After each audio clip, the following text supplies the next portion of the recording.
Hello, this is Julia M. Spencer, real estate advisor, investor, and enthusiast.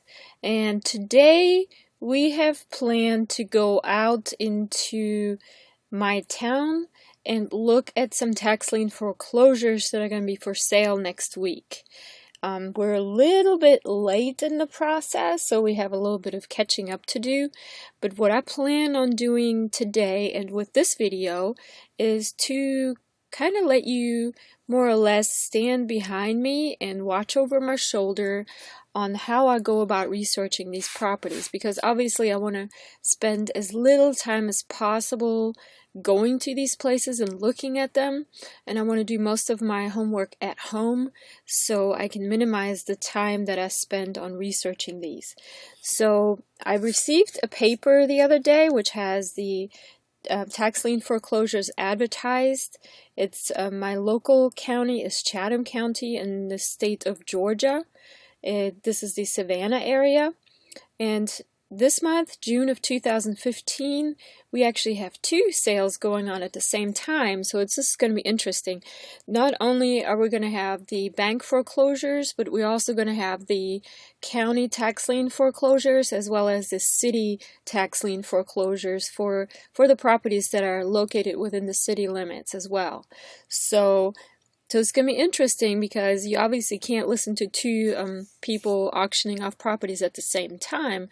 So I'm very excited to be part of this and learn how the process works. And as you also should be very excited about it, learn from me, but also make your own experiences as you go. So I have the paper in front of me, and I'm going to go basically capture the screen on how I look at these and what these things tell me, and then I'm going to make notes and see which ones I'm going to go see today. So the first thing is to actually go on to Chatham County Tax Assessor's Office, and usually there is a link there that has a property card search area, and this is it right here because I've been there before. In your county, you may have this online, or you may have to go to the courthouse itself. Not every county has this digitized online accessible as this county. This county does, so I'm kind of lucky. But I have worked in other counties where it's a little bit archaic still and everything is done on paper, and you actually have to go there in person and do your research there. And I can make future videos about that so you know how to do this as well. But basically they have a little disclaimer, and very conveniently you can search property cards this way. Now this is going to be a lesson on how I look at these properties specifically from a tax lien investor's perspective. There's going to be a lot of other things that you can gather from a property card for different other things, and I'm going to kind of pass that by this time because it would take too long. But let's just look at some of these properties that I have found. Of course, I'm always interested in the ones that are already close to the ones I already own, which means they're going to be easier for me to maintain in the future, as well as if I want to go there, I have kind of my areas that I buy in, and specifically I'm interested in properties that are adjacent or right next to the properties that I already own, which means I can use the common areas as I please. I have several like this. And I scoped those out, and I know the areas already. I know the neighbors most likely, so I kind of insert my seeds, and then I let my properties grow around them. So let's just look at this first one, because I actually haven't looked at any of these, so this is like first research information. So I haven't rehearsed this or anything like that. This one is on 711 West 36th Street. This is important because I actually have a house on 37th Street, so it's very close. And so let's look at this. And one thing the first thing that comes up is the name of the owner. And I would verify in the paper that it matches, and it does. So I'm not looking at the wrong property. So let's look at this property and see whether or not I want to look at this. The very first thing I look for is the value. And this property card, these are actually pretty interesting property cards, but it looks like Let's get to that bottom thing later. But it looks like there is and this is public information. It's accessible to anyone, anywhere in the world. It looks like that the land was assessed at $6,300 and the building at $27,500, which is right in line what houses are appraised for in that area, because it's a very old established neighborhood. It's not the greatest, ritziest neighborhood of town, but it's an up and coming area because of the local college that's moving in and kind of spreading its wings in that area. So we have a lot of old families, older, maybe retired people, but also a lot of young hippie people that are just looking for cheap places to live. And so this is why I'm very interested in this. It looks like the price it's not very expensive. This shows me the history of the values. Of course, at some point this property was worth $106K for land and improvement, which is exciting. But obviously this has been a while ago, so it is it's not what it's worth right now. But here's also, you can kind of see the story of the values as they've been going up and down since 1992. I believe that before 1992 there has been more records that can be accessed at the courthouse, but for my purposes this doesn't matter, but you could go and research that if you wanted to. Down here at the bottom, we get more property information. Now, from looking at this picture, and I'm going to be interested in looking at this, but because it looks like a 2-unit house, like a duplex. And for being possibly a landlord in the future, this is very good for me. Another thing that I see from this picture is it looks like there's bars in front of the windows. And that kind of goes in line with the area. The area isn't a very good area, and a lot of people have security issues there. People put bars in front of their windows. Doesn't look very good for my property value, doesn't look good for prospective tenants. But I do know the area, and it is a coming up area, so this is a property that I would still be interested in, possibly for future keeping. And this, of course, looks really ratty here. Having a window air conditioner just doesn't reflect like anything good is working in this house, like a central AC system, which would be nice to have. But for a small little investment starter house, if you're just starting off to be an investor, this would still be a good thing. Other thing I look at is at the date. It looks like it's been about 2 years since this picture was taken. Presumably not a whole lot has changed, but this is something I definitely want to look at. And of course you can look at the larger picture to see if possibly you can see any more details, but I think this is all I need to see. This right here gives me the kind of how the property looks. It looks like it's a very large property, 1,615 square feet, which is quite larger than most in that area. But again, since there's 2 porches, it looks like a 2-unit property. So I would think that it's, definitely, it even says, could not enter yard, had to use neighborhood yard for a rear of duplex. It's a duplex. So if this could be attained at a tax lien foreclosure, and even if there are kind of a couple of repairs to be made, this is really awesome rental material. Even if you could get maybe $400 or $500 per unit, that would make you $1,000 a month on renting this with very little investment. So I'm going to be very interested in this.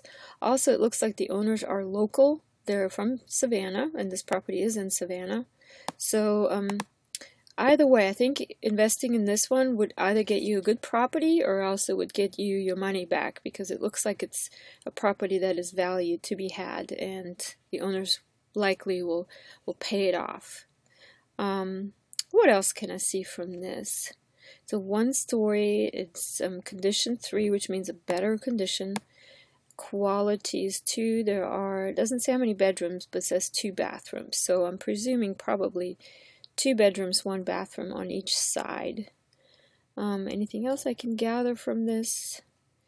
This right here looks like there's another unit in the back or on the side, or maybe this is, and in fact, now that I look at it, it even looks like there's there's the one entry, there's the other entry, and there's a third building. So hey, you get 3 buildings. There's another place that you can rent out. So it's a 3-unit property, possibly, and this we'll have to verify this by driving there. But this is something that I would definitely be very interested in. Now, looking at the paper, it looks like the tax years due are 2011 to 2013. So that's 11, 12, 13, presumably 14 and 15. So you have to catch up 5 years worth of taxes. So I don't have the price for this property, the starting bid. I will get that from the tax commissioner's office directly. But I could probably presume that this one might be a little bit more on the expensive side. Be that as it may, I want to look at it. I'm going to make a little note on my paper, and it basically is going to say duplex and a yes. And my rating system is A, B, and C. It's very simple. I would probably rate this as a to B right now, because this is a good one to look at. Okay, the next property we want to look at will be, and I'm going to do 3 for this video because we don't want to take up too much time, but let's look at the next one. And these are all listed in the paper as kind of in the same area. I'm not familiar with this street, but the PIN number on it is the same as the previous one, and the PIN number kind of gives me the area location of town where this is. This doesn't have a directional designator, so we're going to delete that. Okay, so this one, let me verify the name. The name definitely is the name in the paper, and let's look at this property card. This property, it looks like, is a 2-story building. And it looks like, right away I can see, it looks like somebody had died. And the inheritors or the descendants have received the property most likely, because this isn't very long ago. And usually for probate to go through, it takes about a year or so, or sometimes even longer when there's no will. So this is a little bit over a year now. Return to deceased homestead removed. Okay, so looks like the tax assessors were trying to determine if this is a homestead or not.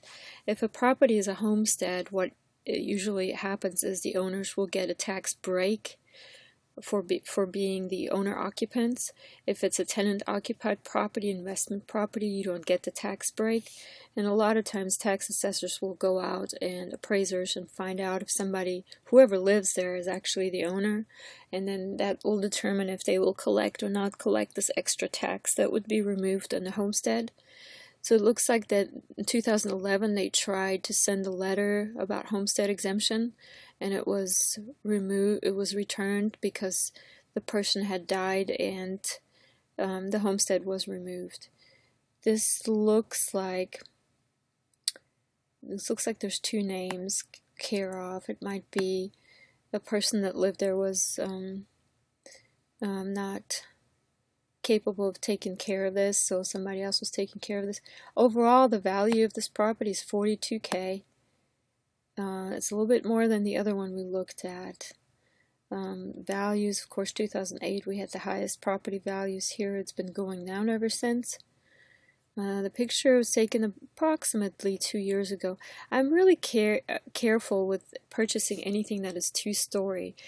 2 stories usually introduces a level of complexity of maintaining it or repairing it, especially if it's a large property.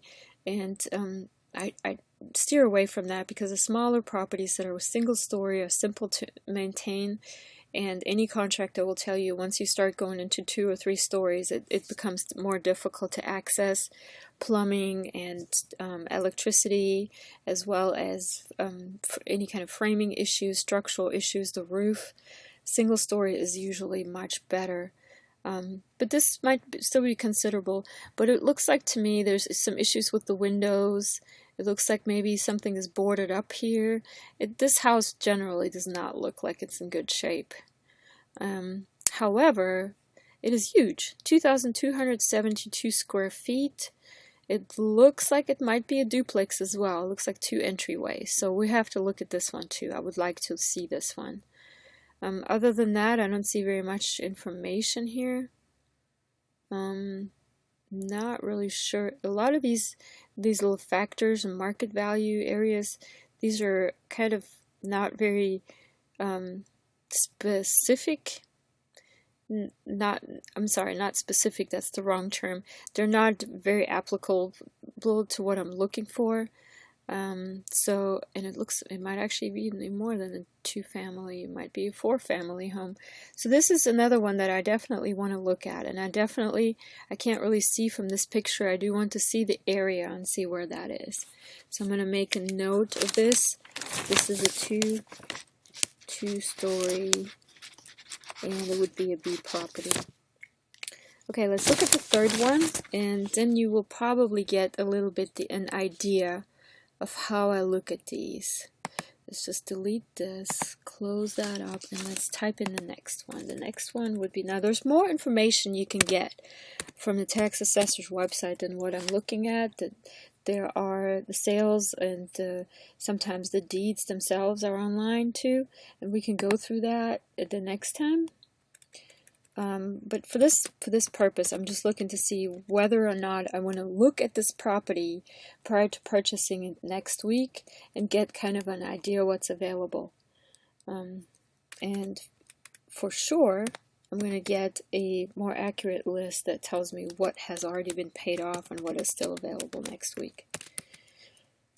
And I think there's a drop down for the road. Let's go to our road. Okay. 1461 Chevy Chase Road. So let's look at this one. The owner, Irene Wilson, that matches. Okay, let's go to the property card and see what we have here. This is going to be a nice place. Well, nicer compared to some of the other ones.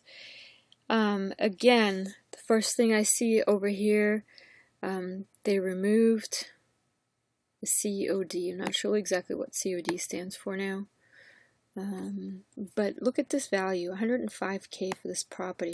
Also, this neighborhood looks a little bit more suburban to me if you look at the picture. And it also looks like it's an all brick house. It's single story, which is great. Looks like an old lady lives here, and she may have passed away, or maybe she's in a nursing home, and the descendants or the family members don't want anything. I do see something that looks like bars. Not sure what that is. The yard isn't really maintained very well. It looks like the picture was taken in the winter time though, so there's no tree, there's no leaves on the tree, so it may look much better. So this is one that I definitely want to know about. This would be excellent rental property. Tax years due on this one, 2011 to 2013. Again, 11, 12, 13, 14, 15. We're in 15 right now. Would have to pay 5 years worth of taxes. They only sell the ones that are outstanding, and it takes them a while to bring these to auction for different years. So I would suggest to count a lot more than actually what the starting bid is, because you will get another bill in the mail for the current more current tax dues that aren't auctioned off yet. So you always have to count a little bit more than what the starting bid will be if nobody's bidding against you, of course. And the way that works with tax lien foreclosures is you obviously have other people that you're bidding against, and if nobody's bidding against you, you'll get the property for the opening bid, but likely people will bid against you, especially if it's a property with some significant value like this one.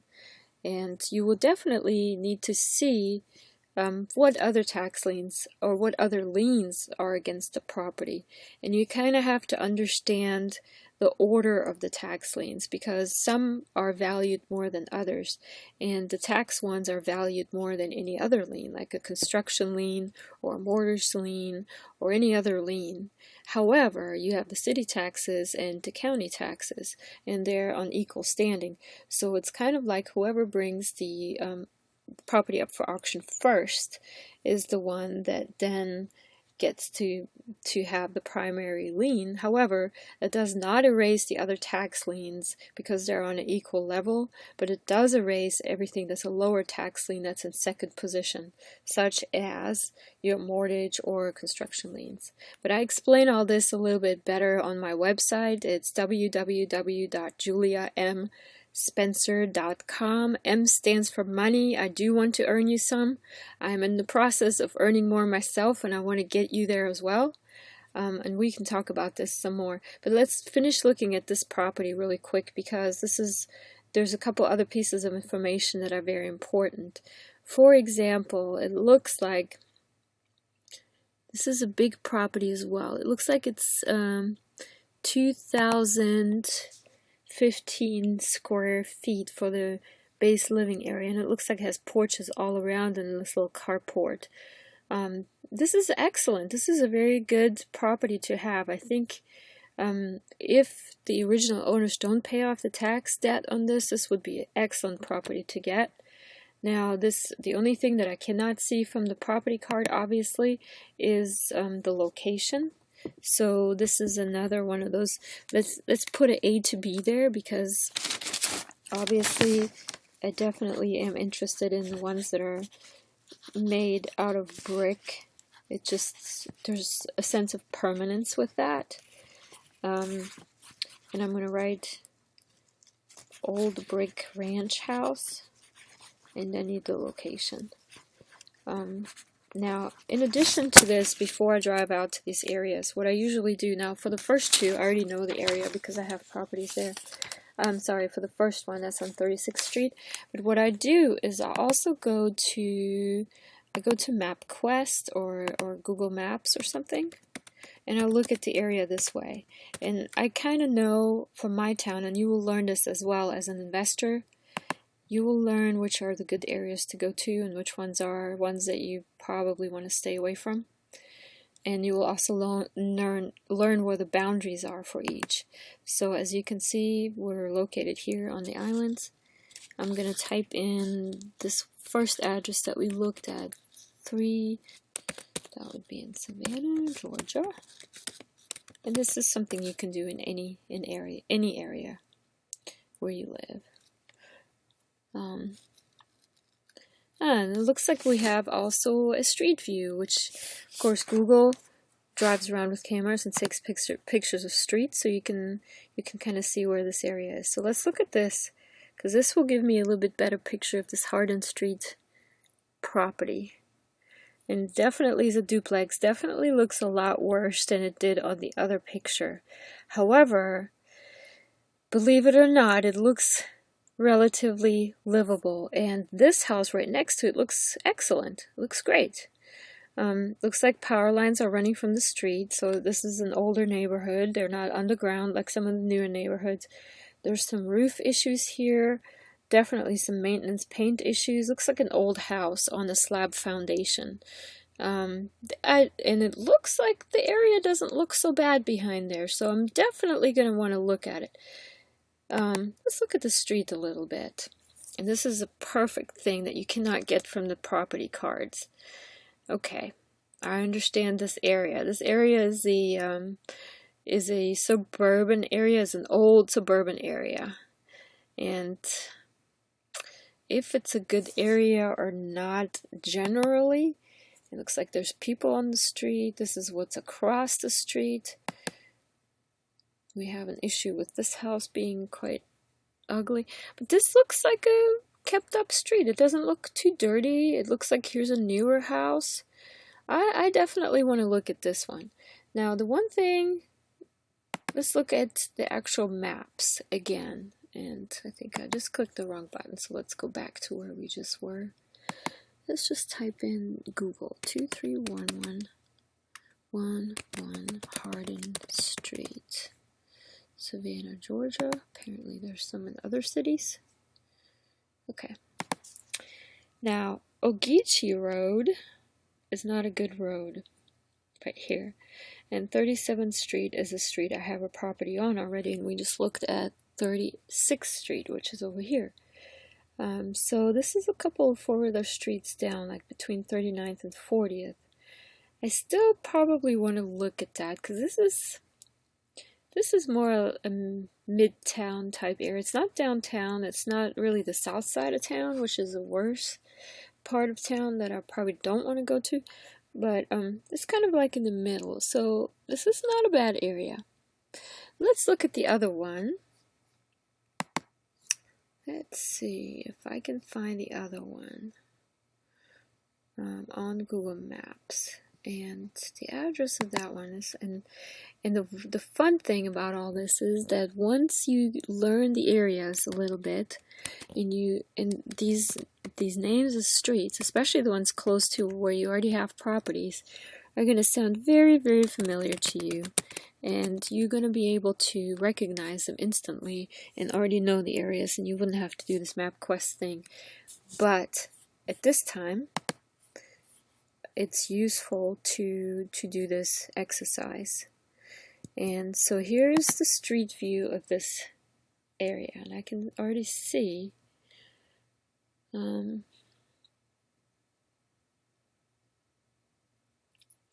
that generally the area where this house is very much the same, little one-story ranch flat houses.